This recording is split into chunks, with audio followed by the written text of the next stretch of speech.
present to you and walk you through this workshop on how to liquid stake on your own node from home.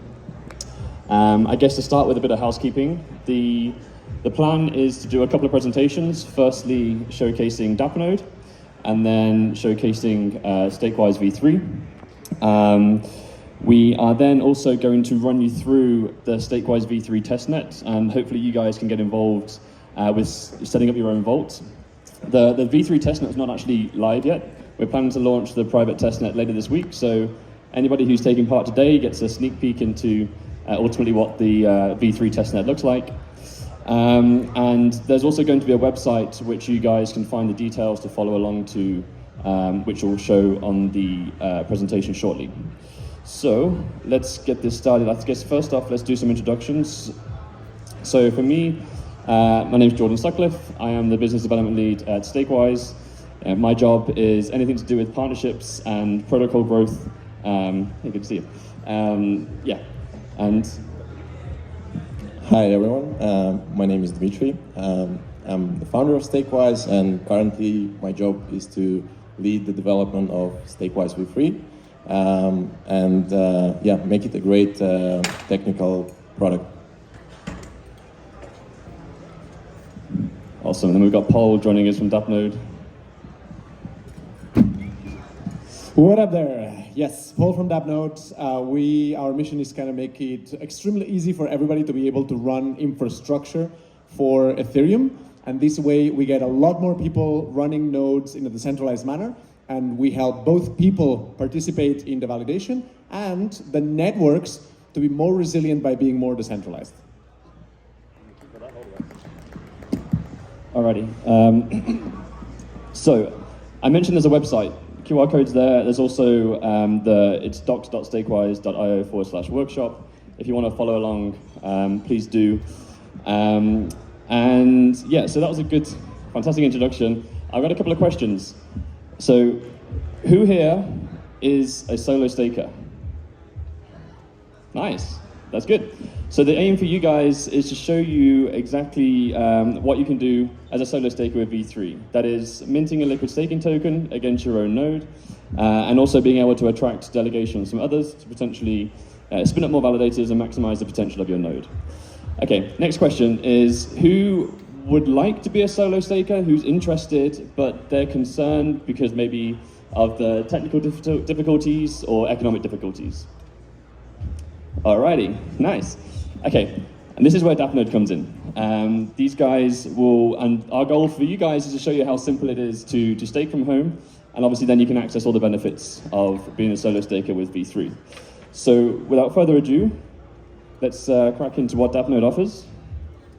All right, yeah, so our purpose is to help you run your infrastructure with the minimum amount of hassle possible, right?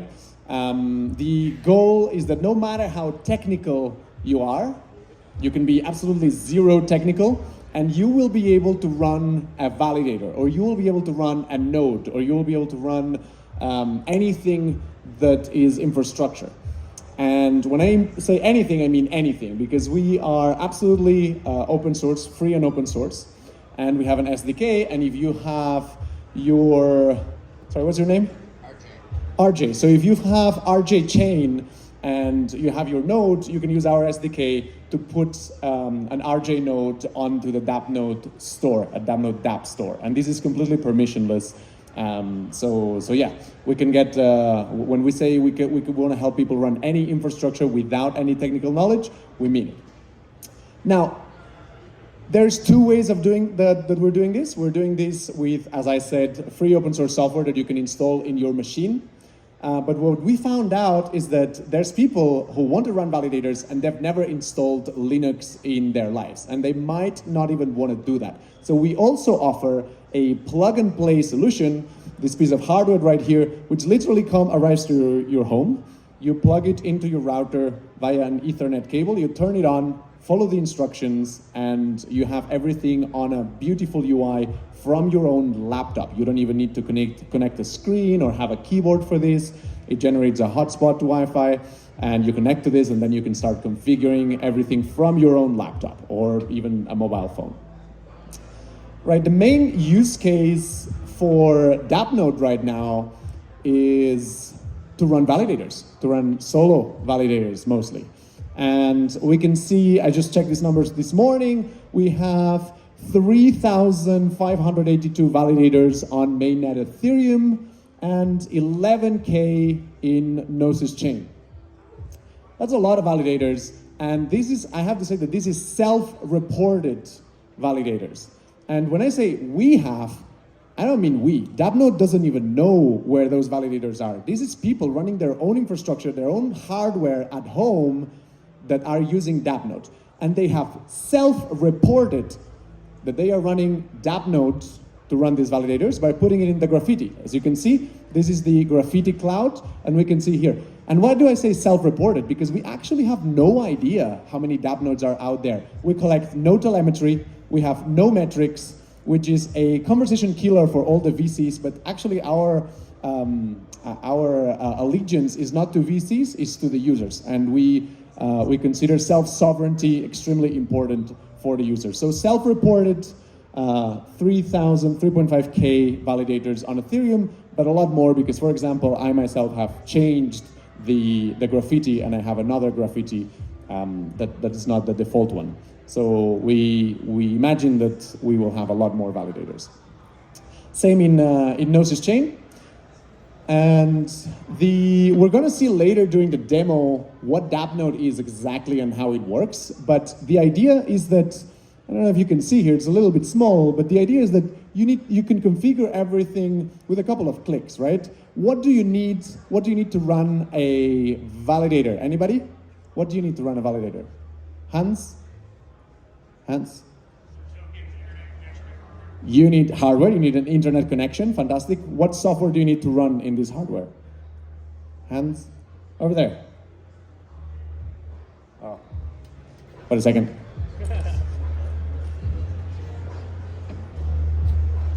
Is it an execution client and a consensus client? That's right. You need an execution client, a consensus client, and you'll need also a validator client. And then if you want, you can have add-ons like MEV Boost, right? If you want to delegate the block construction to MEV, to MEV searchers, you can also plug in MEV Boost. So that's exactly what Dappnode does. It gives you this beautiful UI. You choose your execution client, okay, Geth, Aragon. You want the consensus client, you want Lodestar, you want Nimbus, you want Teku, you want Prism. Then we use a Web3 signer from the Teku team. And you can choose optionally to use MEV Boost or not. And that's the configuration that you need to do. You click, click, click, click. Here you'll be asked to put the recipient address for your validators, and easy. We're gonna see how this works later during the demo part, but our goal is to make it stupid simple. Like 5 minutes, you got everything configured. But as I said, it's not only for validators. We have like a dApp store with a bunch of different options that you can install. We could have RJ chain node in this dApp store right here. We have Bitcoin, Monero, Ethereum Classic Zcash, own cloud, which is not even a blockchain application, but since you have your own hardware, your own server, you can use it for that.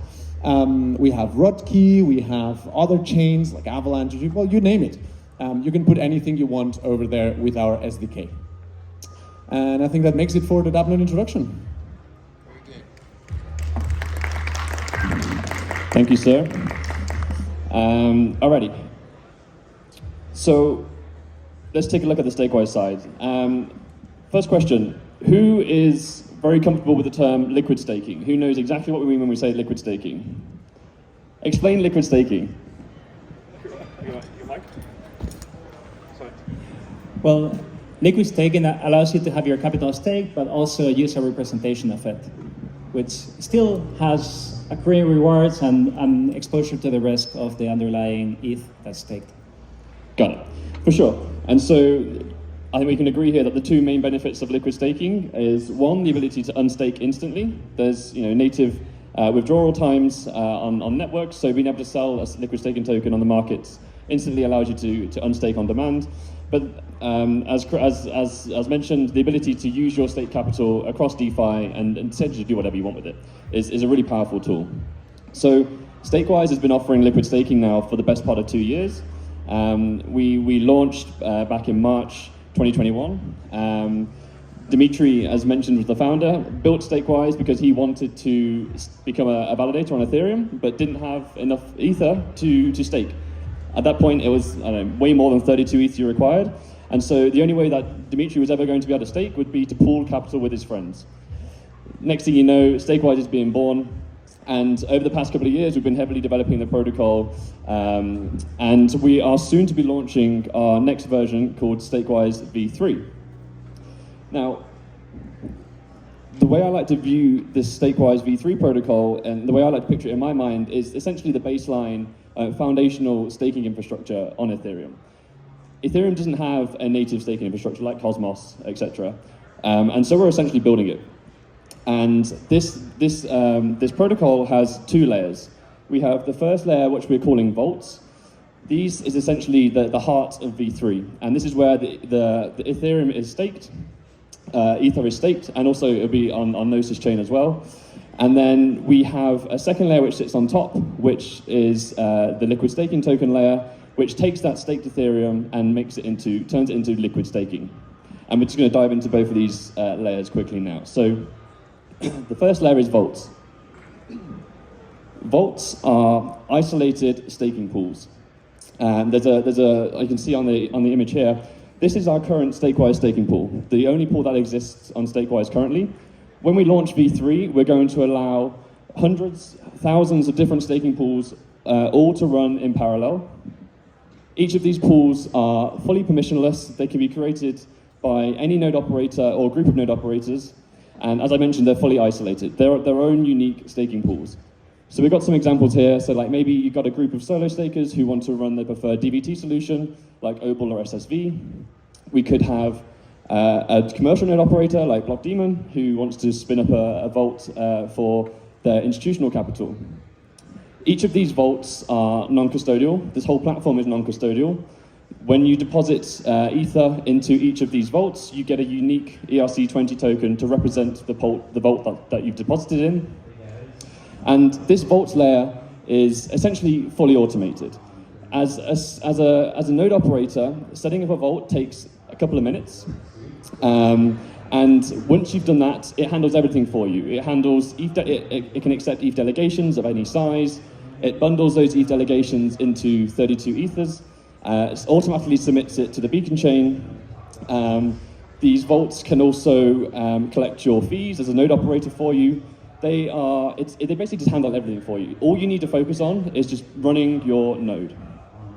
And the last thing to mention here is that they're highly customizable. So the first thing to mention here, you can have public or private vaults. So public vaults will allow delegations from anybody. Maybe you're a solo staker and you want to attract delegations from the public, you can do that. Or you can make them private.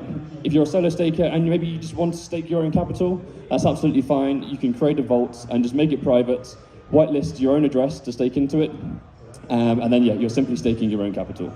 So this layer is essentially, as I said, the kind of the beating heart of v3, and it creates essentially an open marketplace for anybody to run their own staking solution.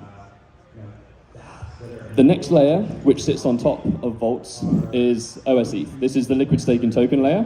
And as you can see, it essentially creates a single layer of fungibility across the entire vaults ecosystem. This is where you can mint OSETH and get access to DeFi. This is the key to the success of liquid staking. And anybody who deposits into a specific vault within the v3 ecosystem will be able to access and mint OSETH to turn their stake liquid. The one thing to flag here is I mentioned each of these vaults are isolated. And so in order to ensure that the risks of, say, an operator getting slashed in one vault does not impact operators in another vault, we need to make sure the OSETH token is over-collateralized. This ensures that if somebody's minted OSETH against Vault 1 and say Vault 4, but if Vault 4 gets slashed, without any over-collateralization, that slashing event will actually bleed through into the rest of the ecosystem. And so in order to stop this, we only allow OSETH minting at a set LTV. It's probably going to be around 90%. And that LTV is based on the true slashing risk in the network. We're going to be monitoring the network, and we can calculate or estimate, have a strong estimate what the risk is and how much a validator would lose if it got slashed at this point in time.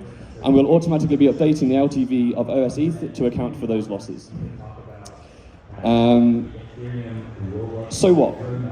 So for you guys and the audience, as solo stakers, V3 will allow you to create a vault, stake into that vault, and you'll be able to mint OS ETH against your own node.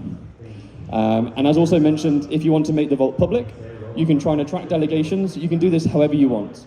There's actually no collateral requirements on V3. We're letting the marketplace decide, how much collateral do stakers need to see from solo stakers in order to be happy to stake with them. Maybe it's 1 ETH, maybe it's 10 ETH. We'll let the marketplace decide. And you can essentially, there's various ways that you can attract capital as a solo staker into your vaults. So as I mentioned, collateral is the obvious one. We're also working with various insurance providers for node operators to take out insurance on their vaults. And we're also planning to do a native insurance policy using the StakeWise DAO token called SWISE.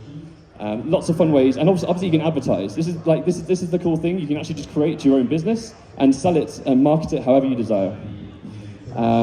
So that is the quick run through of StakeWise V3 and obviously Dappnode previously. It might be a good time just to pause if there's any questions, but if not, then we can quickly crack on to actually seeing V3 in action.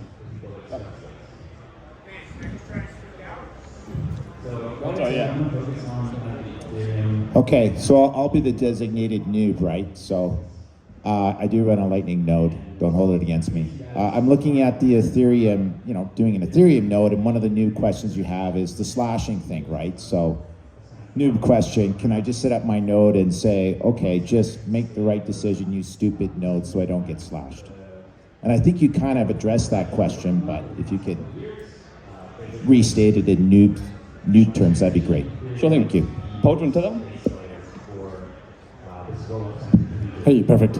Yeah, that's an excellent question, and actually, I'm glad you asked it because a lot of people have this misconception about slashing and inactivity penalties. So, as a solo staker, there's two things that can happen, or as any staker, there's two things that can happen. The number one is the scary one. You do something against the network. You double sign, you try to forge the results, you put signatures that are not valid, you do weird shit that the network doesn't like, something against Ethereum. You get slashed. If you double sign, you do something weird, you get slashed. Big penalty, forced exit from the validator set. You will lose a big chunk of your ETH, and you will not be able to validate anymore. You will be forced to exit the validator set. Now, this is not what happens when you're offline. When you're offline for a few days, you actually don't lose that much. And what that is called, that's called inactivity penalties or inactivity leak, because your balance kind of leaks a little bit, but it doesn't go down in a dramatic way. And this is actually by design. The design of Ethereum took into account the fact that we want a lot of people running nodes in situations that might not be professional settings. Therefore, when they were designing the penalties, they were like, okay, what's the amount of time that you can be? So basically, if you are two-thirds of the time online, and this is fairly easy to do over a long period of time, two-thirds of the time is a pretty reasonable thing to do. You're already making money with staking. So the inactivity leaks are very, very, very forgiving. Now, there's another type of penalty that people do not know, and it's the correlation penalty. And the correlation penalty is another type of penalty which is in the consensus protocol, which will check. Like, if you're offline, we said that you have this inactivity leak, right? But if you're offline at the same time as a lot more validators, you get a multiplier on the penalty that you get. And you'd say like, wait, what? And this is actually in order to force or to incentivize decentralization, because if you have a big data center, and all of your validators are in this big data center, and this big data center goes down, you're kind of fucked, because then is when correlation penalty kicks in, and your inactivity will be multiplied by the correlation penalty multiplier, okay? So it's actually a lot safer to stake as a solo staker than to have in a professional setting. Well, this is kind of like a controversial statement. What is safer? You can lose your keys, but yeah, in terms of penalties, if something happens, it is more likely that you'll get a bigger penalty if you are staking in a data center, if the data center goes down, than if you are a solo staker and you just have one validator or two in your hardware, and this hardware goes down. Within somewhat siloed application, this is like the idea behind Lens, right? Instead of like, if you want to compete with Facebook, you have to go and build your own social media company and like get people to come on board with Lens or with maybe more contract platforms. Hello. Hi. So you mentioned every vault has its own ERC20 token, and on top of that is that OS ETH. How do they interplay, or like how is it working in the first place with the ERC20 token, and how can I translate that to OS ETH? Got it. Yeah, so for those who might not have heard, the question was, how are... Oh, I'm back. What's the connection between the ERC20 tokens of each of the individual vaults and OS ETH, and how does it work in practice? So, as I mentioned, each vault has its own ERC20 token. These tokens are effectively repricing. They could be their own liquid staking token if they really desire. What we cannot do, though, as StakeWise, is provide liquidity for thousands of these different unique vault tokens. And so what we're doing is we're focusing our efforts on OS ETH and allowing ultimately anybody to mint that single token. OS ETH will also be a repricing token. And the way to think about OS ETH is it will accrue the yield, the average yield from all the different vault tokens that have gone to mint it. So if you're like a one-click staker, for example, and wanted to buy OS ETH off the secondary markets, you're actually getting a yield from a super highly diversified set of node operators. There are mechanisms which we're building out to ensure that OS ETH maintains a quality yield. And one question we often get is, well, what if I stake into a vault which is heavily underperforming and then mint OS ETH against it? My poor vault performance is going to be impacting OS ETH. And that's true, it would be. But what we'll end up doing for you, or the person who mints OS ETH against underperforming vaults, there'll be extra charges to essentially compensate the reduction in yield that you've caused to OS ETH. So essentially, OS ETH is going to be taking the yield from a highly diversified set. It's effectively the average yield across the StakeWise V3 ecosystem, but we have mechanisms in place to make sure that OS ETH itself remains a quality LSD, and the yield itself remains quality. Hope that helps answer your question. One follow-up? And they built this cross-chain application, which so does that mean like the friends, I guess, who stake on me, do they get OS ETH, or do I get ERC20 from me? And my ERC20 is like OS ETH is the security for that. Sorry, so the question was...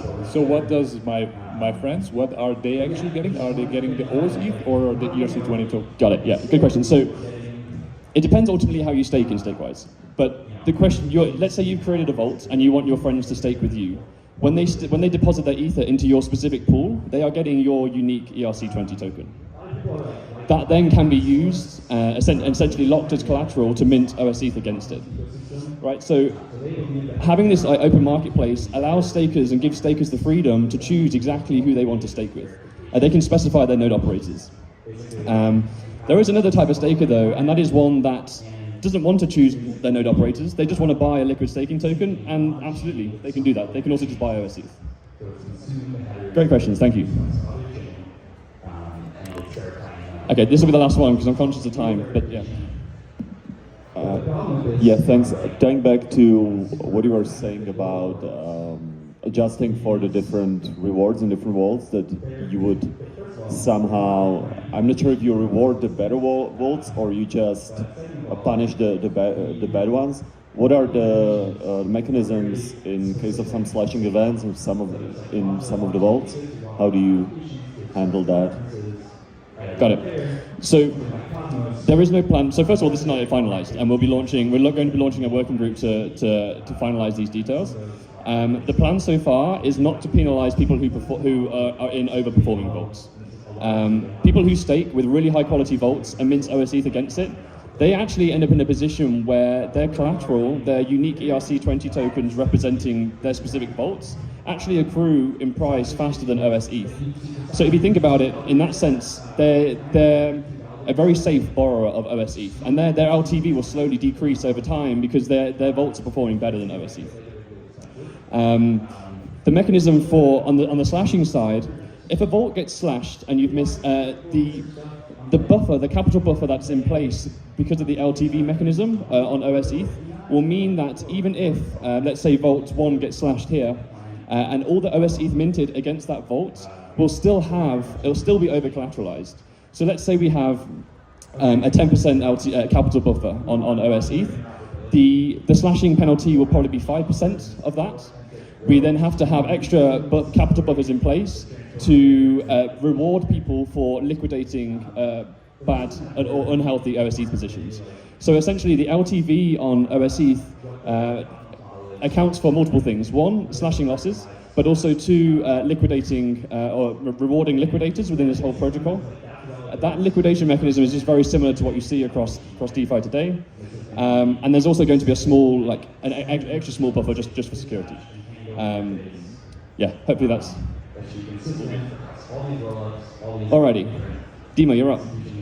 Let's have a look at V3 in action. Dimitri is going to set up a vault on the V3 testnet. As mentioned, there is a website that if you guys want to play around with this yourselves, you can do. It's on docs.stakewise.io/workshop. But other than that... Thank you.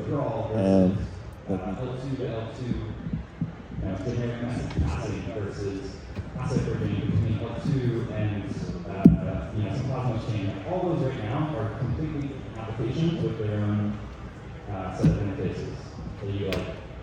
All right, hi everyone. I'm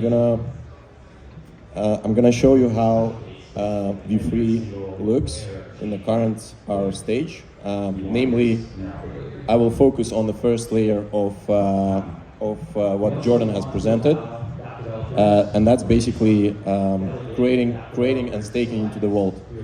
The OS ETH part is still, we're still developing it, and it will be ready in around like a month or so. So let's go to the demo.stakewise.io, and those who want to follow the demo and also like stake into the vaults, they can just go to that page as well. There are only two requirements you need to have right now. First is you need to have a wallet, and the second one is that you also need to have some girly ether on that wallet available. So if you don't have one, you can always go to like docs.stakewise.io/workshop, and here you can find like posts for getting some girly ETH. There is a couple of them. Right, so getting back to the vaults page. So this is something what you're gonna see when you land on the StakeWise V3. And here you have two options. Like first one, you can scroll and see through different vaults. So those vaults, as already mentioned, they are created like permissionless, in a permissionless manner. You can think of it as creating a liquidity pool on Uniswap. And you can, so basically if you have less than 32 ETH, you can select one of those vaults to stake there. And also you can see here, you can search for a specific one, you can filter based on score, APR or TVL. And score is basically like, we are currently still working on it, and it will show how well that specific vault is performing. So you can see like based on its performance, like how many attestations, blocks it's missing, what's the MEF strategy they have, like whether the owner of the vault has staked something into its own vault, and if that's the case, then there is some additional insurance in that case. So let's go ahead and connect the wallet. I'm gonna use MetaMask here. So once I'm connected, I'm gonna just, let's say, as you can see also here, there are some private vaults. So private vaults are the ones that are created by someone and that person wants to actually control who can stake into their vault. For example, if you have friends and you want only your friends to stake there, you can easily do that. Or if you want offer staking as a business, let's say, and you would like anyone to stake there, you can make it public. So if we open this vault, for example, I can see that I cannot stake here as that's the private vault. But if we go to another vault, which is like Space ETH here, I can see like the graph of TVL and APR over the time, what's the current locked ETH, what's the APR and the score, see the description, different actions of this vault. I can also see what are the validators that are like generating rewards for that vault, and I can there is a link to, let's say, Girly Beacon Chain, where I can see more like performance and how well that vault is working. Also, there are some additional details that we can see. The vault is public. It has its own ERC20 token, which is called Space ETH. Every vault is a contract. It's fully non-custodial, and you can check that contract on Etherscan as well. Let's assume I'm happy with this vault, and I can stake here some amount. So if I'll stake 1 Ether, I will need to confirm it here, and the transaction is on its way. So while it's confirming, I can just describe the vault is basically ERC. It's a ERC20 contract which has rebalancing tokens. So over the time, my Ether gonna so I will have the same amount of tokens, but the amount of Ether that I exchange those tokens for will be increasing. And later on, let's say, here I can, for example, now I can add that token to my wallet, and that will be in my MetaMask here. Right, so that's the rebalancing token that I'm gonna get.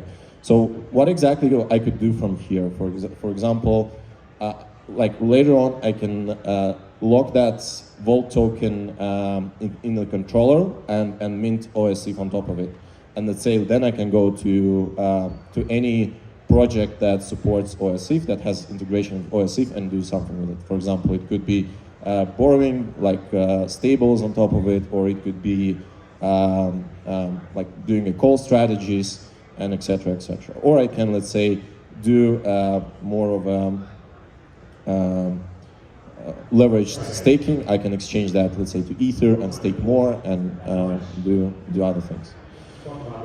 But let's assume now that I have 32 Ether, or let's say I have myself and my friends, we have together 32 Ether that we would like to stake, and we want to do that just specifically for us, run the node, then we can create a vault. So here we have two options, whether we go public or we go private. So public, again, is for those who want to have more of open gate for anyone to stake there, or private is the one where you control who can stake into that vault. So let's choose private here. And here we are presented with different setups, how I can run the validators. So currently we have two available. Kubernetes, that's the one that we've been running on V2 for 2 years, and it's large scale setup where you can run many validators. If you want to do staking as a business, then that could be interesting for you to check. But also we're having integrations with Dappnode, and there are other integrations that are coming later, and we want to simplify the staking and make it like easy for you not to only kind of create Vault, but also through the different means run the validator on different infrastructure. So here I'm gonna select custom, and here basically we have two addresses. So for those of you who know, like when you create a validator, you need to specify the withdrawal address where Ether gonna land after that validator gonna exit from staking. So here we, so the withdrawal address here is actually will be the vault that will be created. We can pre-compute that in advance and show it here, so you can generate the deposit data. The deposit data is used to register validators.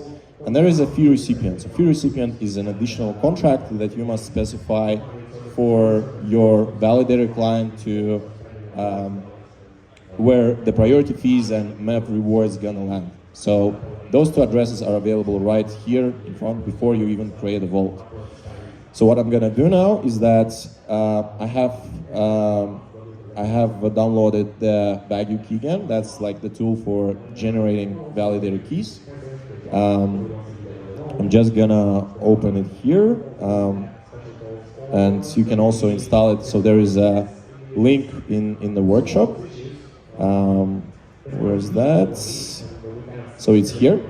If you click on it, it will take you to the GitHub page where you can download the key generator from here for your specific platform and open it. So yeah, let me open that application. So first thing here is that you need to do that through the control because it's not verified producer. Mac is a bit complaining here. But right, so we have that open. And so basically when you generate validator keys, now what we are doing, we need to generate some validator keys where we're gonna stake our Ether. So we're gonna use that tool here, and usually you generate a seed phrase. I'm gonna choose Girly network here, because like, yeah, the testnet is running on Girly. And I'm gonna generate the mnemonic here. The mnemonic is the one that you always keep in private. It's the way that you can back up, like, or recover your validator keys in case you're gonna lose them. So make sure, like, if you generate that for the production environment, that you do that on the air-gapped machine and it's fully secure. But just for the example here, I'll not even save that, but use that for generating the validator keys. So I'm gonna generate one key, and I need to provide some password here. I'm not gonna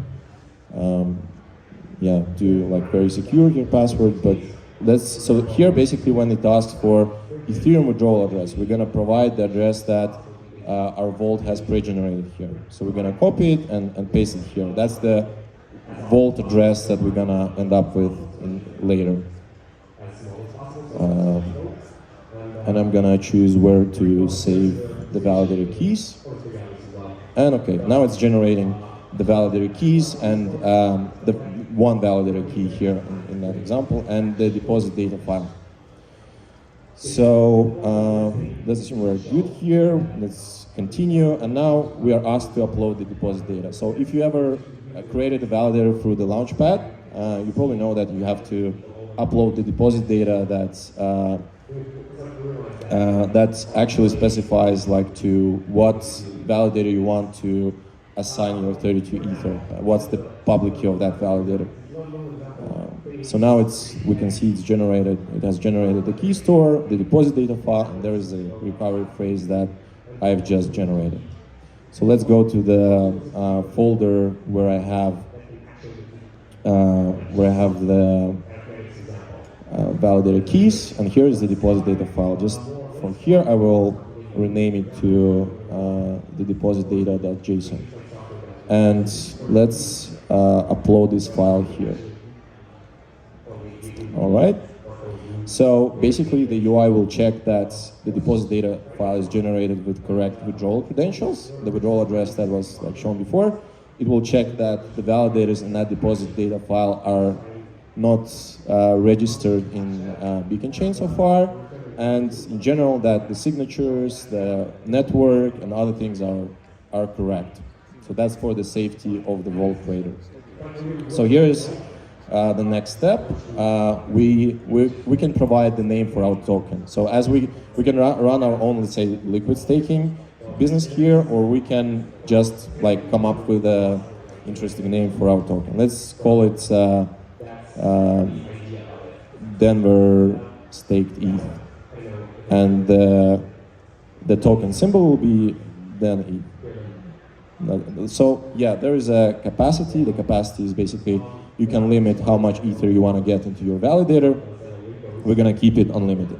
And also you specify as an operator the fee percent that you want to have, what you want to charge those who are going to stake into your vault. I'm going to keep it 10% here.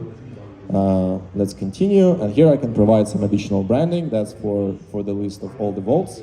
I'm going to call my vault Denver ETH vault. And just add here the logo from here. So it will add a bit additional branding to this one. All right, here we have a summary, and we are good with everything we see here, and we deploy the vault. So yeah, it's gonna deploy the contract for the vault through the factory. And it's gonna specify the parameters that we have provided here. So just to add here, there are like the one who creates the vault becomes an admin of this vault, which means that there are several things I can change. I can update the deposit data file if I want to generate more validators. If I want to add more validators to my vault, or I can, for example, change the fee recipient address. By default, it's myself. So the fee recipient address is the one who gets the 10% cut from the rewards that user's gonna receive here. And there are some additional settings that me as a owner of the vault can perform. So here we can see our vault is successfully created. There is a very small like deposit. That's a security deposit for vault inflation attacks to prevent them. And here we have like different settings that we can do, like change the branding, upload the deposit data file, change the fee recipient.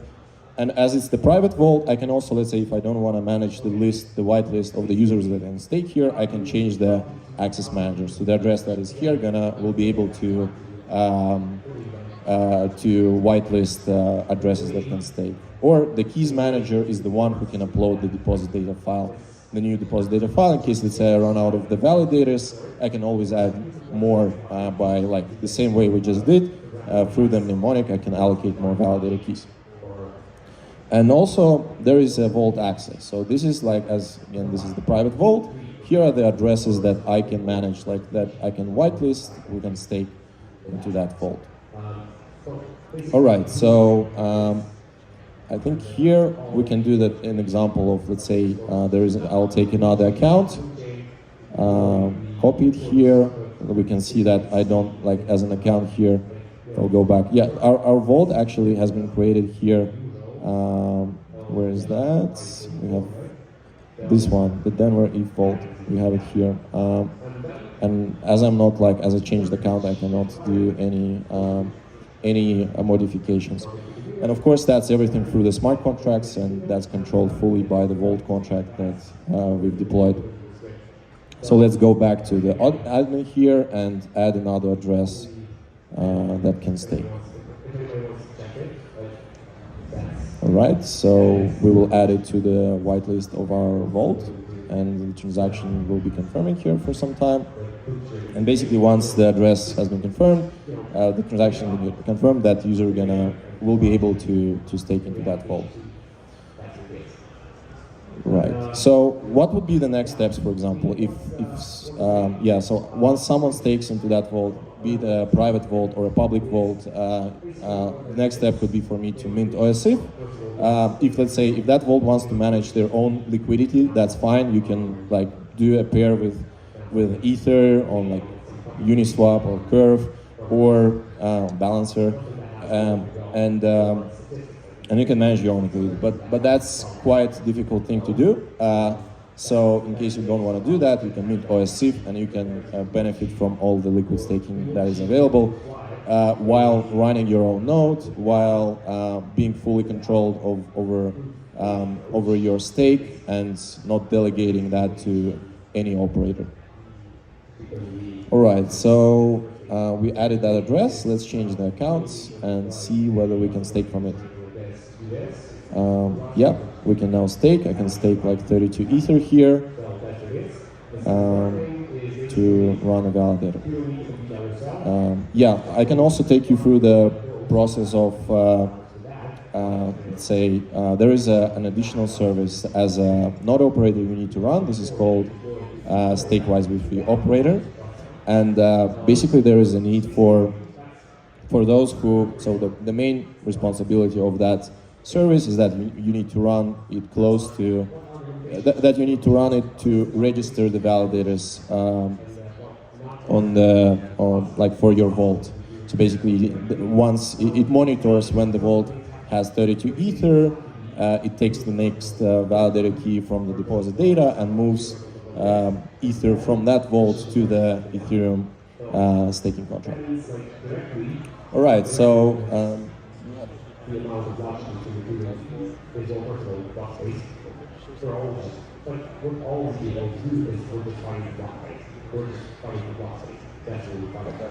And the best impression. Right, so we have some more time here, and I will show you how like that operator service runs. So basically, it needs to have execution node, it needs to have consensus node. There is like multiple clients provided, like on Ethereum, Besu, Aragon, and Geth. And by the way, yeah, we're gonna be supporting Gnosis as well, and you can run validators on Gnosis or Ethereum based on where you wanna like stake. So there is also you have to generate key stores and deposit data file. That's something we already did with Vaggy key generator.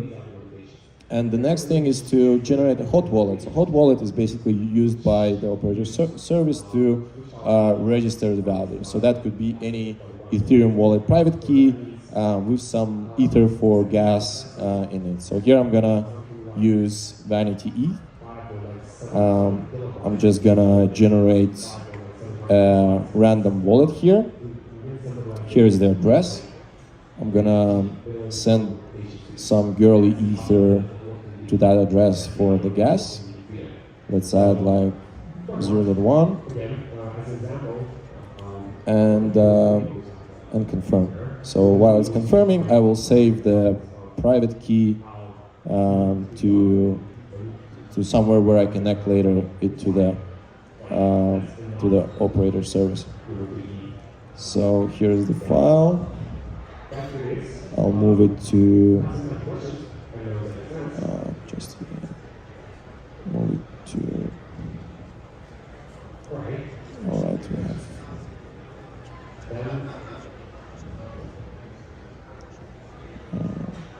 Here to the demo folder.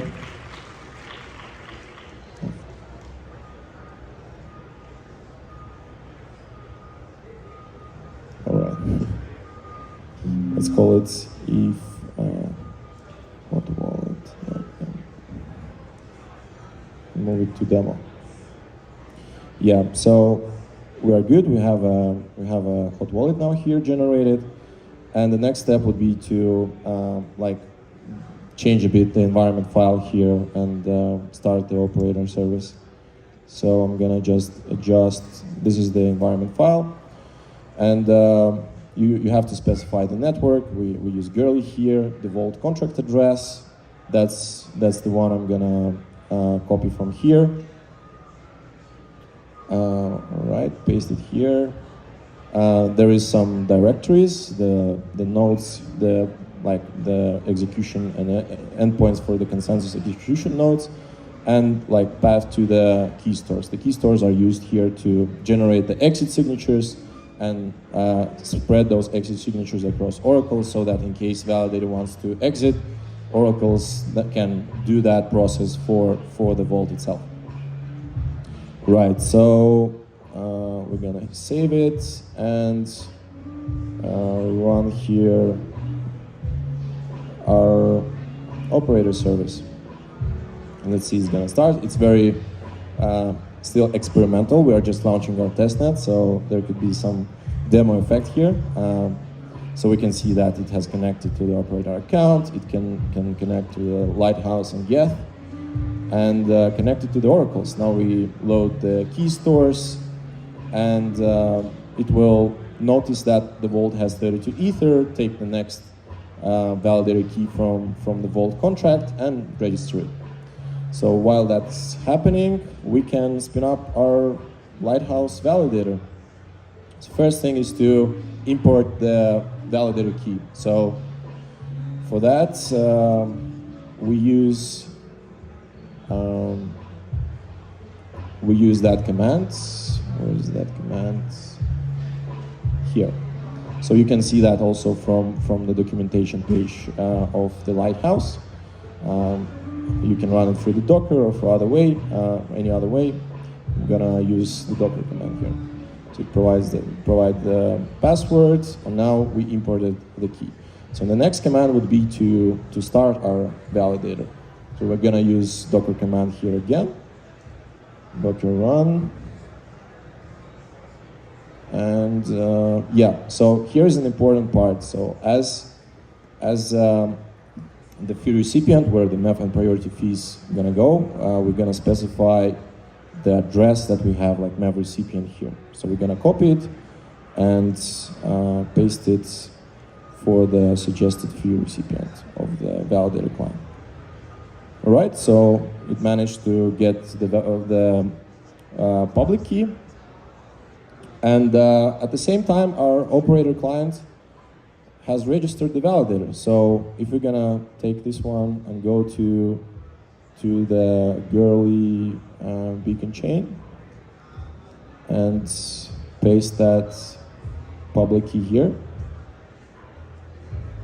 Let's see, it's gonna find it. Yep, so we can see that our validator was deposited. The withdrawal credentials are the same as the vault address. I'm not sure if you can see it here, but maybe if we paste it in the URL. Okay, it's a bit formatted differently, but that's the vault address here. Yep. So yeah, that's it for the demo. Hope you enjoyed it, and if you have any questions, feel free to ask them. Thank you. Thank you.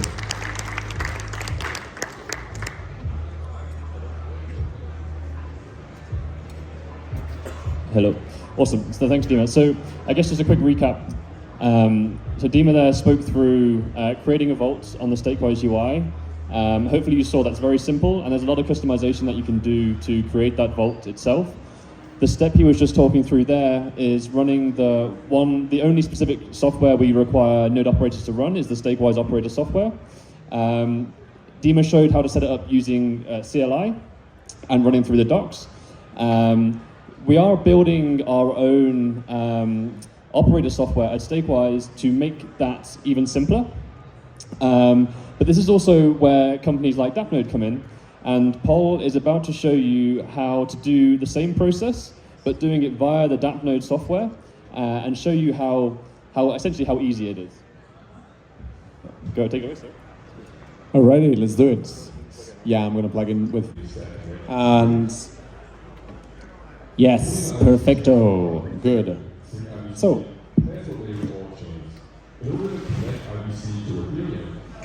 all right, thanks Dima for lending me your laptop for the demo.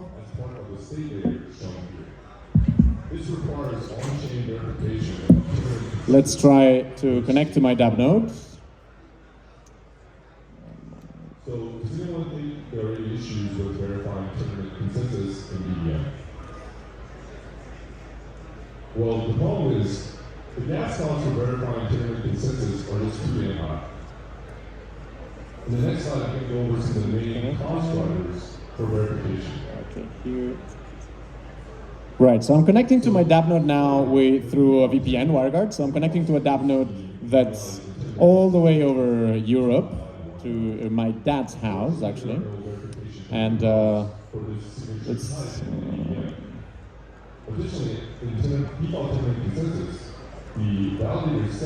Okay, excellent, good.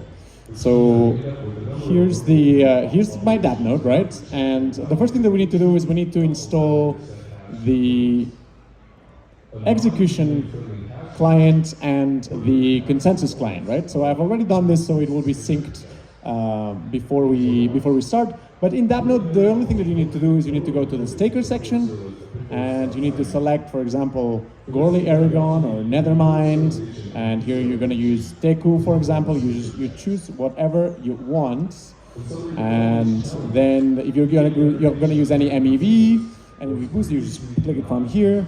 At this moment, I'm just going to leave it as it was, and then I would go here and I would go like apply changes, and what it would do right now is it's going to install it here in the packages. Okay, so now we have the first things that we need to have when we want to run our own node. When we want to run a validator, we need these pieces, right? We need the consensus client, we need the execution client, and we already have that. So now, the next piece that we need to have is the StakeWise operator, which I'm going to share the package. So we're going to install this package live, and Dima. Also, there's some implementation complexity with this approach with key generations of outside changes. Signature aggregation is an approach of combining multiple signatures into one. We looked at BLS and signature aggregation for use case.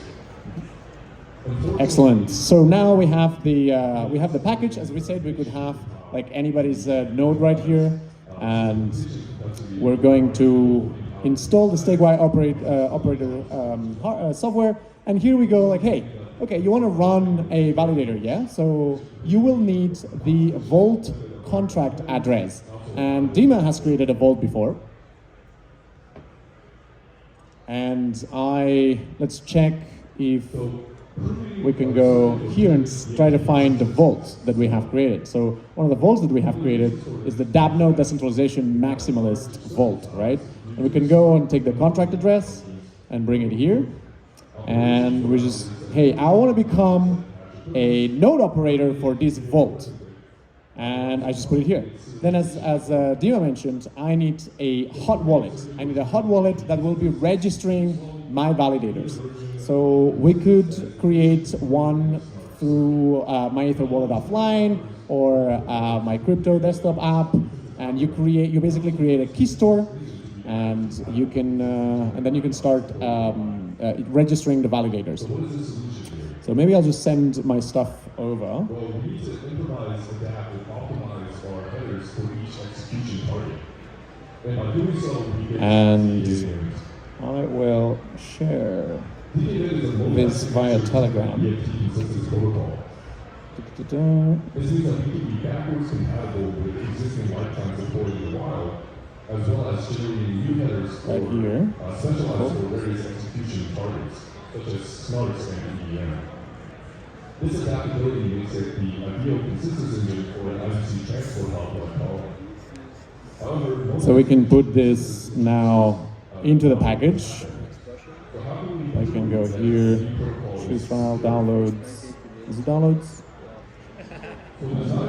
Organized by date added, UTC here. Perfect. And this is, we have created this, and now we need to put the passwords.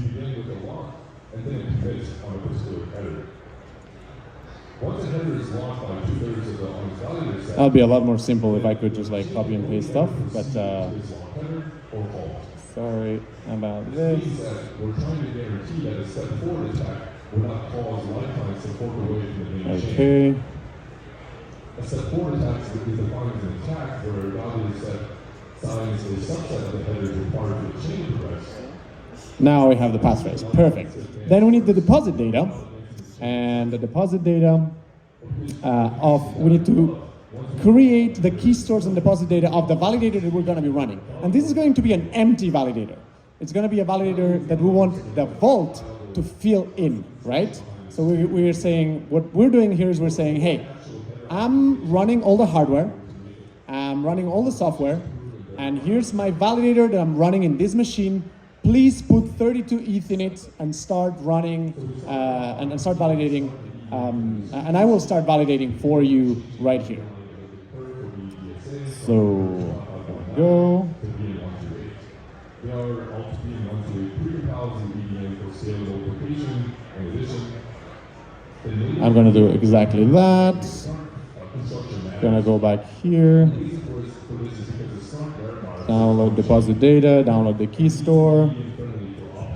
And there we go. So Dima has already shown how to create the validator with the Wagyu keygen.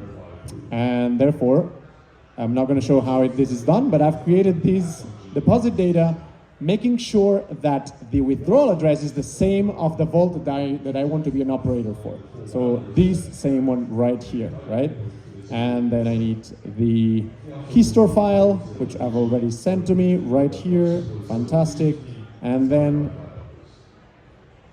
the passphrase for the key store. So now I'm going to submit all of this information. I'm going to accept, and now it's going to install. And what Dima has done with the .env, with the environment file, configuring everything is managed in the background when you're using Dappnode. So basically, the only steps that you need to do is you need to know which vault you want to be an operator for. You need to know, you need to create the deposit data and the key stores with a tool like Wagyu. And once you have done that, then you can basically like use the Dappnode package and go through all the packages, and then you're going to be a StakeWise operator. And now basically you're running all the software, and we can go here and see the logs of what's happening. It's going to do the same as we saw on Dima's presentation. It's going to connect. And I've already done this. I did this yesterday. So basically what we can do is I did exactly the same process on Dappnode, and I created a validator in the same way that we have done. And right now there's not enough staked balance in here, so it's not going to put automatically the 32 ETH into this validator that we have created, but it's what it did yesterday when I created this. I deposited 32 ETH, and boom, yep, the vault automatically deposited 32 ETH in the key store that I had registered right here. So we can check this, and we can go here and see that it's spending, and the queue in Gurley right now is massive. It takes 3 days, but in 3 days, the vault Dappnode Max Decentralization Maximalist will have one validator running, and it will have two actually if somebody wants to put 32 ETH more or 23 ETH more in the Dappnode Decentralization Max. As we have running this right here, it will basically be running, it will be ready, and automatically it will deposit the 32 ETH into this validator that we're running, and that's how it's going to work. And that's how you do it with Dappnode.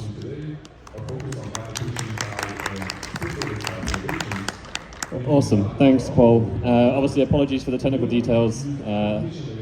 These things happen, but hopefully you can see two things. One, how simple it is to create a vault on the UI. On the StakeWise UI itself, the actual vault creation is super simple.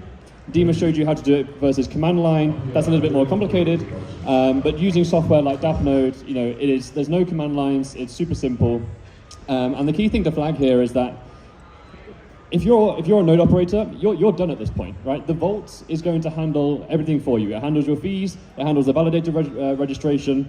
It handles all the pooling of ETH. There's essentially nothing for you to continue doing other than continue running your node. And this whole system is designed to be as seamless as possible and as automated as possible.